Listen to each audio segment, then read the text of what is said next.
ఇక చికెన్ అయితే తెచ్చిపెట్టిరు, ఇక వండు అని చెప్పారు. ఎప్పుడు గ్రేవీ అయినా, ఈసారి అయితే నేను గ్రేవీ వండను, ఈసారి అయితే ఫ్రై చేసుకుందాము అన్న. మా ఇంట్లో వాళ్ళకైతే గ్రేవీ అంటే ఇష్టం, నాకైతే ఫ్రై ఇష్టం. ఊరికే వాళ్ళ ఇష్టమేనా, ఒకసారి ఫ్రై చేసుకుందాము, మీకు కూడా ఫ్రై చూపించినట్టు ఉంటుందని.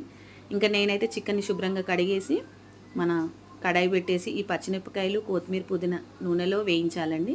ఇవి మంచిగా నూనెలో వేగినాక కొద్దిగా పసుపు వేయాలి. ఇప్పుడు మనం ముందుగా కడిగి పెట్టుకున్న చికెన్ ఉంటుంది కదా, దాన్ని కూడా ఇవి వేసి వేయించాలండి. ఇప్పుడు ఈ చికెన్లో వాటర్ అంతా బయటికి వచ్చేదాకా మనమైతే మగ్గించాలండి. ఇక్కడ చూపిస్తున్నాను కదా, ఇలా వాటర్ అంతా రావాలండి, అప్పుడు డ్రై అయిపోవాలి చికెన్ ఫ్రైకి. అయితే కొద్దిగా అల్లిమిల్లిపాయ పేస్ట్ వేసాను.